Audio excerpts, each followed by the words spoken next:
임시정부 100주년 이제 해이지요.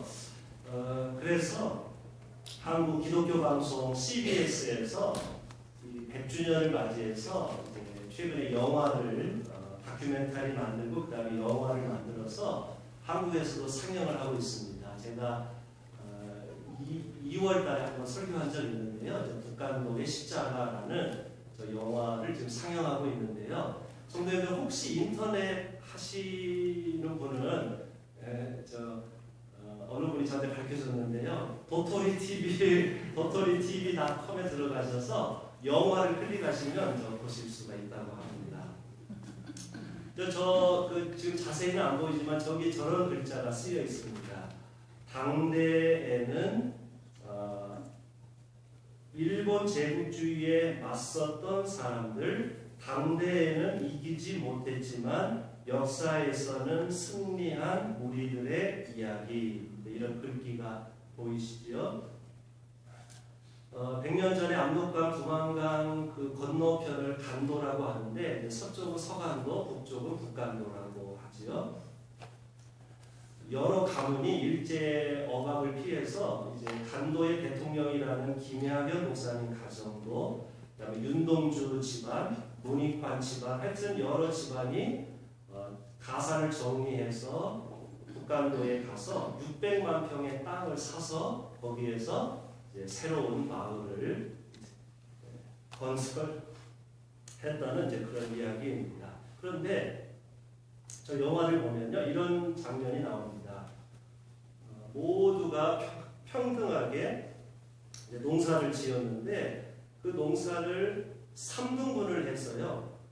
3분의 1은 경전, 이것은 일반 생활하는 데 쓰고, 3분의 1은 학전, 이것은 학교 세우고 선생님 모시고 교육 사업에 쓰고, 그 다음에 나머지 3분의 1은 군전, 이것은 독립운동하는 사람들 후원하고, 이렇게 농사를 지어서 소득을 이렇게 3등했다는 저런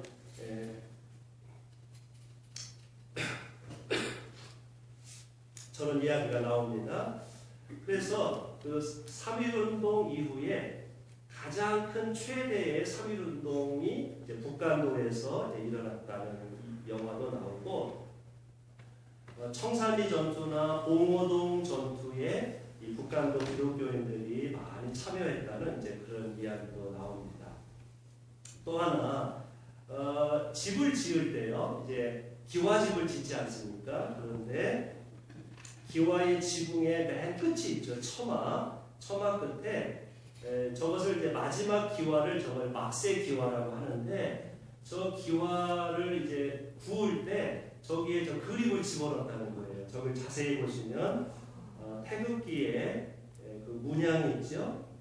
태극기의 문양과 십자가를 저 이제 지붕에 이제 그려 넣었다. 그런 게 보이시죠? 그러니까 자신들이 조선 사람이고 조선의 독립을 기독교를 통해 이루겠다는 그런 뜻을 이제 저런 집을 지을 때도 이제 저런 식으로 표현을 했습니다.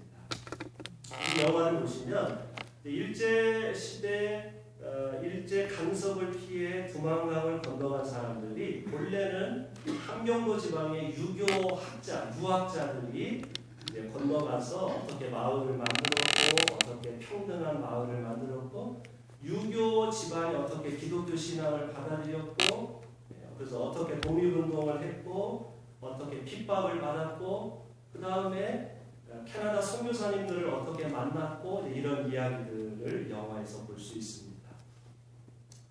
북한도 기독교인들은 모두가 평등한 마을을 만들었고 생명과 평화와 인권과 독립을 위해서 땀을 흘렸습니다. 자, 여러분, 그런데 그들은 나중에 어떻게 되었을까요? 그들의 이런 노력은 성공했을까요? 성공하지 못했을까요? 그들의 노력은 성공하지 못했습니다. 객관적으로 보면 1920년대, 30년대, 40년대가 가면서 일제가 만주를 점령하면서 일제가 이제 탄압을 합니다. 그래서 마을이 없어지고요. 교회당 안에 사람들 집어넣고 교회당을 불지르고요. 그래서 이 북한도의 용정, 명동 이런 마을들이 핍박을 받고 흩어지고 그런 일들이 벌어집니다. 객관적으로 본다면 그들의 노력은 성공하지 못했습니다. 그런데 우리가 그들을 기억하는 것은 그들의 노력이 무슨 대단한 성과가 있거나 성공했기 때문이 아니라 그들이 걸어온 삶이 우리들의 신앙의 방향과 이정표가 되기 때문입니다. 어떻게 그들은 농사를 지으면서 소득을 이렇게 세 개로 나눌 수가 있을까? 어떻게 집을 지을 때 저 기와의 끝에다가 저런 십자가를 그려놓을 수가 있을까? 어떻게 마을마다 교회를 세우고 학교를 세울 수가 있을까? 그들의 그런 노력이 큰 소득 없이 핍박을 받아서 그렇게 끝날 수도 있었습니다. 그렇게 끝났습니다. 하지만 그들은 포기하지 않았습니다. 독립을 기도했고 노래했고 학생들을 가르쳤고 꿈꾸었고 독립운동을 실천했습니다. 포기하지 않고 기도하고 노래하고 꿈꾸고 실천하는 것, 그것이 중요한 것이지요. 당대에는 이기지 못했지만 역사에서는 승리한 우리들의 이야기라는 글귀가 말하고 있는 것처럼 그 시대에는 성공하지 못해도 당장 길이 보이지 않아도 포기하지 않고 기도하고 노래하고 꿈꾸고 실천하는 것, 그것이 중요합니다. 기도하고 노래하고 꿈꾸고 실천하는 것이 우리에게 용기와 희망을 주고 우리의 삶의 방향을 가르쳐 줍니다. 이것이 100년 전 저 북쪽에서 마을을 만들어서 예배드리고 기도하고 독립운동했던 그들이 우리에게 주는 메시지이지요.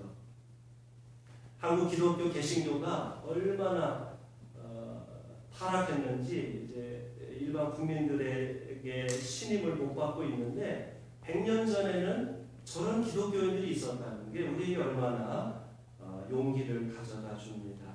지금 현실이 힘들고 미래가 보이지 않아도 그래도 하나님의 약속을 붙들고 기도하고 노래하고 꿈꾸고 실천하는 신앙, 고난 중에도 용기와 희망을 잃지 않는 신앙, 이것이 기독교 신앙이라는 것을 저들은 우리들에게 가르쳐 주고 있습니다. 오늘 우리가 첫 번째로 이사야 65장 말씀을 보면 하나님께서 약속하신 새하늘과 새 땅에 대한 말씀이 나오는 걸 볼 수 있습니다. 이사야가 하나님이 주신 말씀을 들었는데 새하늘과 새 땅의 비전을 이사야가 보았는데 예루살렘은 기쁨이 가득 찬 도성이 되고 다시는 울음소리와 울부짖는 소리가 들리지 않고, 그 다음에 아주 구체적인 예로 태어나자마자 병들어 죽는 어린아이는 이제 그런 아이는 없을 것이다. 그리고 100세 죽으면 너무 일찍 죽었다고 말할 정도로 모든 노인들이 건강하게 장수를 누릴 것이다. 그런 말씀도 나오고요. 내가 집을 지었는데 다른 사람이 내 집을 빼앗지 않고 내가 지은 집에서 안전하게 살 것이고, 내가 농사 지었는데 다른 사람이 빼앗지 않고 내가 농사 지은 걸 먹을 것이다. 그런 말씀도 나오고요. 이리가 원래 양을 잡아먹어야 되는데 이리와 양이 같이 사이좋게 풀을 뜯어먹고, 사자와 소가 여물을 같이 먹고, 뱀이 흙을 먹는 그런 날이 올 것이다. 하나님이 지으신 거룩한 산에는 서로 해치거나 상하게 하는 일이 전혀 없을 것이다. 이사야 65장에서 이사야 선지자가 하나님의 약속, 새하늘과 새 땅을 이렇게 선포했습니다. 얼마나 좋은 말씀입니까? 정말 우리들도 정말 옛날보다 세상이 좋아졌지만 우리들도 이런 세상이 오면 좋겠다 하는 그런 생각이 듭니다. 서로 공격하거나 남의 것을 빼앗거나 상처 주지 않고 모두가 존경받고 기쁨과 평화를 누리고 모두가 수명을 다 누리고 장수하는 세상이 오면 좋겠다. 그런 생각이 듭니다. 그런데 이 말씀을 뒤집어서 해석하면 이사야가 살았던 그 시대가 오늘 말씀과는 정반대로 그만큼 고통스럽고 힘든 시대였다는 것을 우리는 이 말씀을 통해서 오히려 역설적으로 알 수 있습니다. 강자들이 쳐들어와서 내가 지은 집을 막 빼앗아갑니다. 내가 농사지은 포도원을 막 빼앗아갑니다. 태어난 아이들이 태어나자마자 며칠 못 돼서 못 먹어서 병들어서 일찍 죽습니다. 장수하는 노인들은 손에 꼽을 정도입니다. 이사야 65장은 히브리 백성들이 바벨론 포로에서 돌아온 후의 상황을 이제 배경으로 하고 있는데요. 지난주에 말씀한 것처럼 70년 만에 포로로 돌아와서 이제 성전도 짓고 열심히 새로운 공동체와 새로운 나라를 세웠는데 시간이 지나니까 세상이 달라지지 않습니다. 이 세상은 옛날과 그대로입니다. 바벨론이 쳐들어와서 나라를 멸망시키더니 좀 지나니까 바벨론 무너지고 페르시아가 등장합니다. 또 조금 지나니까 이번에는 알렉산더의 헬라 왕국이 또 쳐들어와서 또 농사지은 거 다 빼앗아갑니다. 그러니까 식민지 백성으로서 역사에 희망이 보이지 않는 것이죠. 이런 세상, 그 힘을 가진 자들이 와서 빼앗아가고 병들어 죽고 수명을 누리지 못하고 이런 세상이 계속 진행되니까 이제 백성들의 마음속에 이제 포기하는 마음과 절망하는 마음이 이제 들게 되었습니다. 이사야는 희망이 보이지 않는 백성들에게 하나님께서 만드실 새하늘과 새 땅을 선포하면서 하나님의 이 약속을 우리가 붙들고 우리가 살아야 한다고 그렇게 외쳤습니다. 여러분, 예언자의 사명은요, 고통과 절망 가운데 사는 백성들에게 정의와 평화가 가득 찬 미래를 선포하고 용기를 잃지 않도록 하나님의 말씀을 전하고 위로하고 꿈을 주는 것이 예언자의 사명이지요. 미래를 선포하고 노래하는 것이 예언자의 사명입니다. 이사야는 절망 가운데 꿈을 잃어버린 백성들에게 하나님이 약속하신 새하늘과 새 땅은 반드시 올 것이니 꿈을 잃지 말고 절망 가운데서도 하나님의 약속을 믿고 우리가 다시 일어서자고 백성들에게 그렇게 외치면서 오늘 이 말씀을 선포하였습니다. 두 번째 우리가 읽은 이 데살로니가 후서 2장 말씀은 사도 바울이 설교한 말씀인데 이 말씀도 이사야 65장과 내용은 같습니다. 우리는 여러분 가운데서 어느 누구에게도 짐이 되지 않으려고 수고하고 고생하면서 밤낮으로 일하였습니다. 일하기를 싫어하는 사람은 먹지도 마십시오. 우리가 들으니 여러분 가운데서 무절제하게 살면서 일은 하지 않고 일을 만들기만 하는 사람이 더러 있다고 합니다. 조용히 일해서 자기 먹을 것을 자기가 벌어서 먹으십시오. 여러분, 선한 일을 하다가 낙심하지 마십시오. 성경에 이런 말씀이 있습니다. 일하기 싫거든 먹지도 마시오. 이런 말씀도 있고요. 자기 먹을 것은 자기가 버시오. 이런 말씀이 나오는데 이 데살로니가 교회의 상황은 이사야의 말씀과 정반대입니다. 이사야 당시 백성들은 미래의 꿈을 잃어버렸습니다. 포기하고 그냥 자포자기 하면서 삽니다.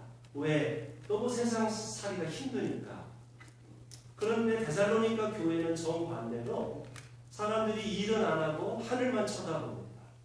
종말이 새하늘과 새 땅이 빨리 올 줄로 믿고 하늘만 쳐다보는 거죠. 그래서 이 종말론 신앙을 가지면 어떤 문제가 있느냐? 지금 사는 현실에 대해서는 무관심하고 모든 걸 하나님께 다 맡겨버리는 거예요. 하나님이 다 하실 줄로 믿고 그냥 하늘만 쳐다보고 있는 것이지요. 바울은 그들에게 하나님이 약속하신 종말 새하늘과 새 땅을 우리가 간절히 기다리지만 그렇다고 해서 아무것도 하지 않으면서 다른 사람의 신세를 지려고 하지 말고 주님이 다시 오실 그날까지 자기가 먹을 것을 자기가 벌어서 먹으시오. 나는 한 번도 여러분에게 신세진 일이 없습니다. 이렇게 이제 교인들에게 권면을 했습니다.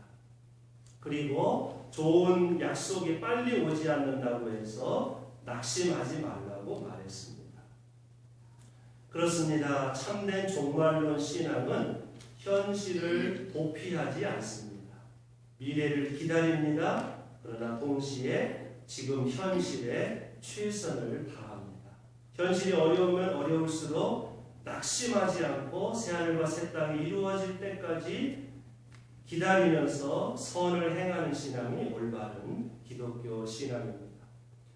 세상에 미래가 보이지 않는다고 해서 미래를 포기하는 삶도 아니고 아무 일도 안 하면서 주님이 모든 걸 다 해줄 줄로 믿고 하늘만 쳐다보는 신앙도 아니고 주님이 약속을 기다리면서 동시에 이 땅에서 주님의 약속을 준비하고 열심히 땀 흘리는 신앙이 올바른 기독교 신앙이라는 것을 오늘 말씀은 우리들에게 가르쳐줍니다. 사랑하는 여러분, 창조절 절기가 이제 오늘 다음 주일에 끝나지요. 그리고 우리는 새하늘과 새 땅에 대해서 묵상했습니다.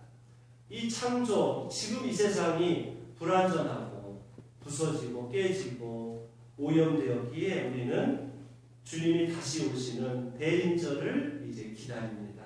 그리고 이 땅이 새하늘과 새 땅으로 변화되기를 기도하고 있습니다. 그런 면에서 새하늘과 새 땅은 창조의 완성입니다. 하나님께서는 창조의 완성을 위해서 지금도 일하고 계십니다. 우리는 기도합니다. 모든 사람이 남을 해치지 않고 상처 주지 않고 모두가 평화롭게 사는 세상, 모두가 100살까지 건강하게 장수하는 세상, 모든 사람이 자기 집을 빼앗기지 않는 세상, 인종과 연령과 배경과 문화에 상관없이 누구나 차별받지 않는 세상, 인간과 자연이 서로 의지하고 평화롭게 공존하는 그런 세상을 우리는 간절히 기도하고 있습니다.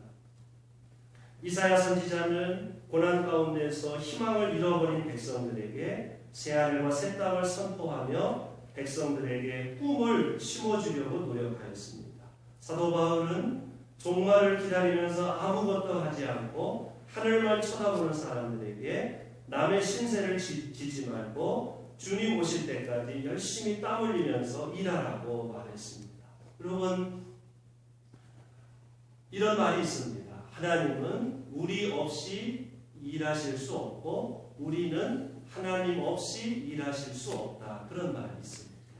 하나님은 우리의 도움 없이 이 세상을 완성하실 수 없고 우리는 하나님의 도움 없이 이 땅을 변화시킬 수 없다. 그런 말이 있습니다.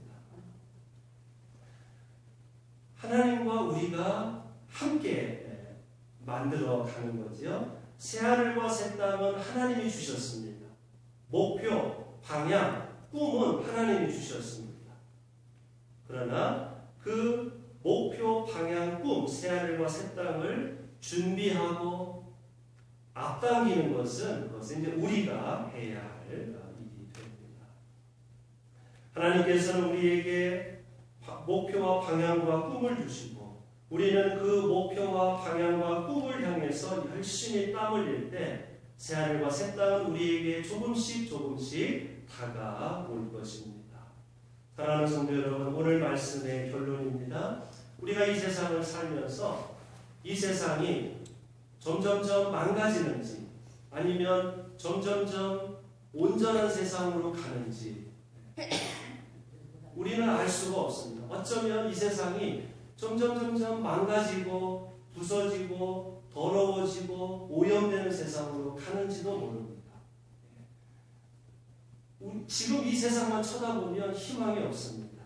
그러나 하나님께서 약속하신 새하늘과 새 땅을 바라보면서 이 세상이 온전한 세상으로 나아지고 회복되고 완전해지는 세상을 바라보면서 우리가 그 꿈을 향해서 우리가 감당해야 할 목, 기도하고 노래하고 꿈꾸고 작은 것 하나도 실천하면서 새하늘과 새 땅을 앞당기는, 그래서 하나님과 우리가 하나가 되어서 이 창조의 완성을 위해서 기도하고 노력하는 그런 우리들 모두가 되어야 할 줄로 믿습니다.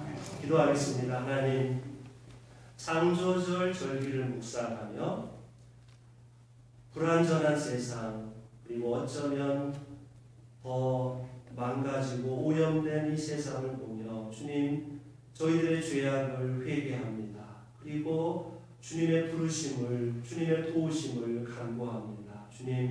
주님께서는 오래전에 저희들에게 새하늘과 새 땅을 약속해 주셨습니다. 주님께서 약속해 주셨으니 그 약속을 믿고 노래하고 꿈꾸고 실천하며 그 약속을 앞당기는 것은 저희에게 주어진 사명인 줄로 믿습니다. 주님, 서로 해치거나 상처 주지 않는 세상을 만들기 위해 노력하는 저희들이 되게 하옵소서.